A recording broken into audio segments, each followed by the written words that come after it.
Monsieur le Premier ministre, François Hollande a menti aux Français au sujet du chômage. Aujourd'hui, c'est votre gouvernement qui a pris la main dans le sac au sujet des impôts.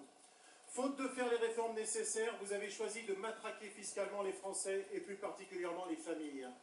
Vous avez commencé par vous attaquer au quotient familial. Ainsi, à cause de votre gouvernement, plus une famille a d'enfants, plus elle paye des impôts. Vous avez pris ensuite la décision d'alourdir considérablement le malus automobile frappant les voitures familiales. Depuis peu, vous envisagez de diminuer, voire de supprimer les allocations versées aux familles de France, qui contribuent pourtant déjà lourdement aux dépenses publiques avec leurs impôts. Aujourd'hui, votre dogmatisme et votre sectarisme vous conduisent à supprimer la demi-part fiscale attribuée aux familles dont les enfants sont étudiants. Cela se fait une fois de plus au détriment des familles de la classe moyenne, à qui vous avez déjà supprimé les ordres supplémentaires défiscalisés. Avec l'ensemble de ces mesures anti-famille, qui s'ajoutent à votre projet de loi de mariage et d'adoption pour les homosexuels, vous remettez en cause notre pacte républicain, issu du Conseil national de la résistance, basé sur l'universalité de notre politique familiale et la protection des droits de l'enfant. Et ne nous répondez pas faussement, principe d'égalité, car vous vous êtes disqualifié avec la suppression du jour de carence pour les seuls fonctionnaires, érigeant ainsi en principe d'État la discrimination entre les agents de la fonction publique et les salariés du secteur privé.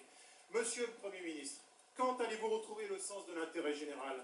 Quand allez-vous demander à votre ministre de la Famille de cesser d'être la militante des minorités agissantes et de prendre enfin la mesure de sa fonction?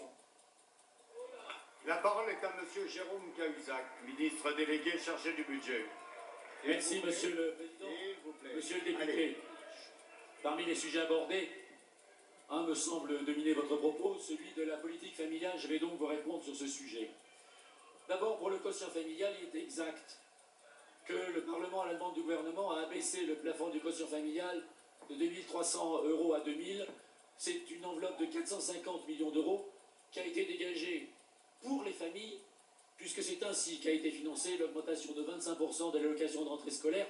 On peut critiquer l'abaissement de ce plafond, mais il me semble qu'en faire bénéficier les familles qui ne bénéficient pas du quotient familial parce qu'elles ne sont pas imposables, cela ne me semble pas être l'exemple le plus abouti d'une politique qui ne serait pas une politique en faveur de la famille. Le deuxième sujet que vous abordez est la question de la demi-part accordée aux familles, dès lors qu'au sein de celle-ci, un jeune a une vie étudiante. Monsieur le député, en plein accord avec le Premier ministre, je ne peux que démentir radicalement cette information. Le gouvernement n'a à aucun moment eu l'intention de supprimer cette demi-part fiscale pour une raison assez simple.